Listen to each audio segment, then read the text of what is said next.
Since Alexandria Ocasio-Cortez first announced her Green New Deal, every major Democrat candidate for president has jumped on board. They're talking the talk, but are they walking the walk? Also, in case you didn't really believe that there's a crisis at the border, ICE has new numbers, new information from a report yesterday. We'll dive into that, plus all your viewer feedback and comments. I'm Bobby Eberle. This is a 13-minute news hour. And God bless the United States of America.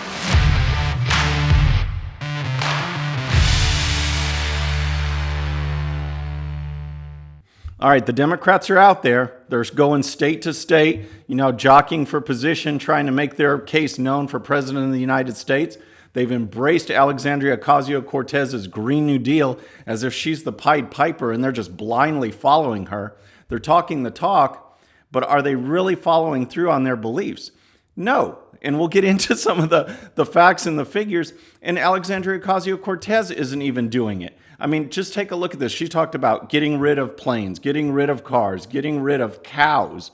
And here's a clip that we showed earlier. I just want to kind of refresh you on the hypocrisy that is AOC, and it leads into what the other Democrats are doing as well. Take a look at this clip. We got to address factory farming. Maybe we shouldn't be eating a hamburger for breakfast, lunch, and dinner. Like, let's keep it real. Slow down. Yeah, I mean, hey. Shake Shack. Your top cheese, okay? But we have to take a look at everything, and what we need to realize is that climate change is about every choice that we make in our lives. Okay, so we can't be having burgers, right? But look at this picture. Yeah, man, that's a nice, juicy burger. It's looking really good. And that's her with her chief of staff just digging right into it. So that's her chief of staff, though. But what about her? Surely she is following the proposals, the ideas of the Green New Deal, trying to lead by example, right? Well, not exactly. Take a look at this report. This is from the Post. And they said, since declaring her candidacy in May 2017, Alexandria Ocasio-Cortez's campaign relied heavily on combustible engine cars, even though a subway station was just 138 feet from her Elmhurst campaign office. She listed 1,049 transactions for Uber, Lyft, Juno, and other car services, federal filings show. The campaign had 550 Uber expenses alone. In all, AOC spent over $29,000 on those emission-spewing vehicles, along with cars and van rentals, even though her Queens headquarters was just a 1-minute walk to the 7 train.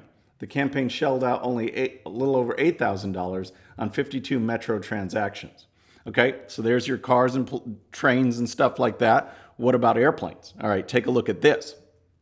Her campaign embraced the friendly skies, logging 66 airline transactions costing over $25,000 during the campaign season. The Democrat firebrand or her staff took Amtrak far less, only 18 times, despite high-speed rail being the cornerstone of her Save the World strategy.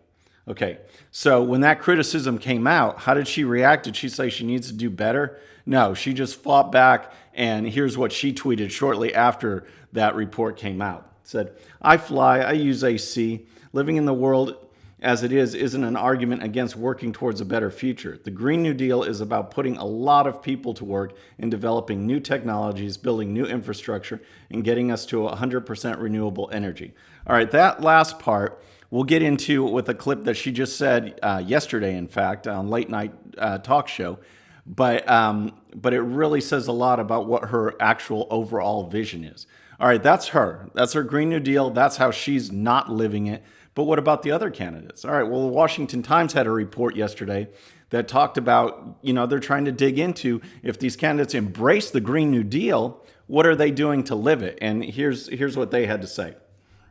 After inquiries from the Washington Times, only one, the campaign of South Bend Mayor Peter Buttigieg, said it would consider proactive steps to make up for the dirty business, carbon speaking, of the campaign. He's pledged not to take contributions from the fossil fuel industry, and we're looking into ways to reduce the carbon footprint, he said spokesman Liz Smith. Every other campaign contacted by the Times ignored the inquiries, making it anyone's guess how seriously they will take their admissions. All right, so they're not walking the walk, but they continue to talk the talk. Here's just a recent clip from Beto O'Rourke, who is freaking out about the end of the world emissions. We got to stop it right now or the world will end. Take a look at this clip. This is our final chance. The scientists are absolutely unanimous on this, that we have no more than 12 years to take incredibly bold action on this crisis. All right, so he is in full freak out mode with the hand and the everything like that. But what's amazing with his statement is he says that scientists are unanimous in saying that the world will end in 12 years unless something drastic is done. And that's 100% false. And I don't know if he's, blatantly lying, or with all of this stuff going on, if he just doesn't know what he's actually saying. But luckily, the Associated Press, who is no friend of conservatives, actually came out and finally just put an end to that talk in that talking point and tried to set the record straight. So here is their fact check of what AOC and Beto and some others have been saying. Said there is no scientific consensus, much less unanimity, that the planet only has 12 years to fix the problem. A report by the United Nations Intergovernmental Panel on Climate Change, drawn from the work of hundreds of scientists, uses 2030 as a prominent benchmark because signatories to the Paris Agreement have pledged emission cuts by then. But it's not a last chance, hard deadline for action, as it has been interpreted in some quarters. Glad to clear this up, James Sky said, co-chairman of the report and professor of sustainable energy at Imperial College London, told the Associated Press. The panel did not say we have 12 years left to save the world. All right, but they're still out there talking about it and embracing this gloom and doom strategy that warrants a Green New Deal and a massive government takeover. In fact, just last night on Late Night with Seth Meyers, AOC was out there again, and here's what she had to say. We need to declare our North Star, and our North Star is 100% renewable energy. It's Medicare for all. It's tuition-free public colleges. It's investing in technology and renewable resources and electric vehicles. All right, so she talks about 100% renewable energy, Medicare for all, tuition-free public colleges, investing in renewable resources and electric vehicles. All right. First of all, as far as investing in, renewables and stuff, remember Solyndra? I mean, this was the scam of Obama and probably his cronies investing in solar into companies that receive billions and billions of dollars, and they just went bankrupt. You don't need government intervention to direct people or spur the economy in a certain direction. If you recall, remember when electric cars first, started really being talked about? If people are old enough, they remember that it was when gasoline prices spiked to over $4 a gallon, and all of a sudden, without government intervention, people said, man, maybe we should look at electric vehicles because we don't want to pay that. Now, with the advances of technology, electric cars are becoming even more popular, and I would say in 5-10 years, but probably 5 years, every major car company that we know of is going to have an all-electric vehicle available for consumers. And that's just driven by consumer demand and the advances in technology. It doesn't need government pushing them along. And so this whole idea, though, what she calls her North Star, is a massive government takeover. It is socialism. I mean, when you're talking about free tuition for all and, free jobs for all and things like that, whenever they throw out free, it means it's costing us. And that plan where she talks about protecting the environment is so much more. The Green New Deal is about government intervention and government takeover, period. So let's move on from that to the border because things are really bad. And in case, some of your friends are talking about how, Trump has declared this a national crisis, but it's really not, they're getting other news sources and they're not getting the full picture. Well, let's listen from actual officials. Okay, so here's a report from the Daily Caller, and it talks about the border situation and how over the last few months we've released 100,000 immigrants into the American population because ICE simply can't handle it. Here's their report. While speaking to reporters on Thursday, Natalie Asher, a senior official with Immigration and Customs Enforcement, or ICE, revealed her agency has had to relocate resources as it deals with a crushing surge of illegal aliens on the country's southern border. ICE has not only been forced to reduce its activity in the interior of the U.S., but the agency's overcrowded detention centers have released 107,000 migrant family members in the past 3 months, averaging more than 1,000 illegals a day. All right, so in this week, we've just seen examples of it. There have been officials that were grilled in San Jose, California this week, a town hall meeting, because earlier there was a stabbing. A woman, 59 years old, was stabbed. She was stalked and killed by an illegal alien. You had a deputy sheriff that was killed. You had 4 people in Nevada that were killed by an illegal alien who was on a rampage looking for money to buy drugs.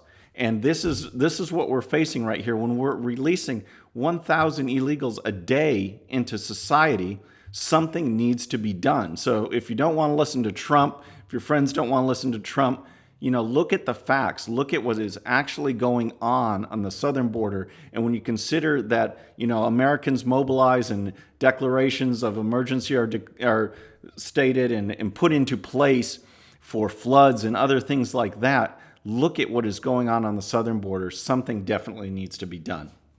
All right, so it's Friday. I want to go a little lighter. I wanted to dive into some of your comments. There have been thousands and thousands of comments on the show and great feedback from readers. And I just want to encourage you to please keep doing it. And let's dive into some of them because they've been great. Here's one from Paul Deal. And he says, Bobby hit the nail on the head. The government wants the population to be 100% dependent on them for food, housing, defense, health, everything.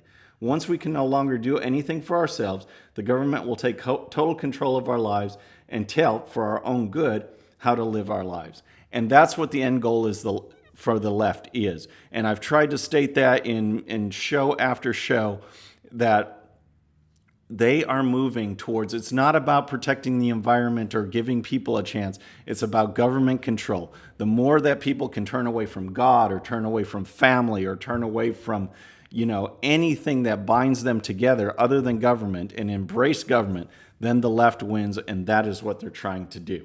Okay, so Mary Sumner, once again, liberal platform consists of the 3 R's, rage, ridicule, and rhetoric. It's all they have. Man, that's a good one, and I appreciate the comment because they won't debate. They won't engage in the facts and let people decide. They know they can't win, so they try to label people as bigots, racists, shout over people. I tend to be a calm guy and try and talk through the facts, and all they do is shout people out and try and get rid of them so that they are the only voice. So thanks for the comment. All right, so now we have My Simcha Faith says, great 13-minute news show, straight to the point, not a lot of noise, and better yet, no screaming. Keep it up. Jeffrey Becks, concise and well-articulated, a new fan. Keep up the great video, and I hope your channel blows up. Well, man, I hope it does too, and I thank you for the comments, and we're going to keep trying. We're going to keep working on it for sure. So here's one more. I discovered your channel, great video, 100%, so I subscribed. I read your brief little bio. Are you the same man who did the IndyCar racing? Keep up the great videos. All right, and that's from Lynn Swango. All right, well, I appreciate it. And yes, I'm on what's known as the Road to Indy, which is a development series to get to IndyCar. And obviously, I started late. All my competition is like 17 and 18-year-olds. But it's really developed. I'm a 3-time national champion for the 30 and over class. And in 2017, kind of my breakthrough season, I finished 5th overall in the series against competitors that were 18 or 19 and was ready to move up to the next level, which is Indy Lights, won from the top. But we ran into sponsorship issues, and I'm still waiting for a sponsor. I'm working hard to try and get back out there on the racetrack because I'd love to be racing and love to be kind of representing the older generation that shows that you can do it if you put your mind to it. So I appreciate the comment. And folks, I thank you for tuning in. Please have a great weekend. Thanks again for subscribing, and add your comments. Let me know what you think, how we can improve the show, and just what you think about the issues. I'm Bobby Eberle. This is the 13-Minute News Hour.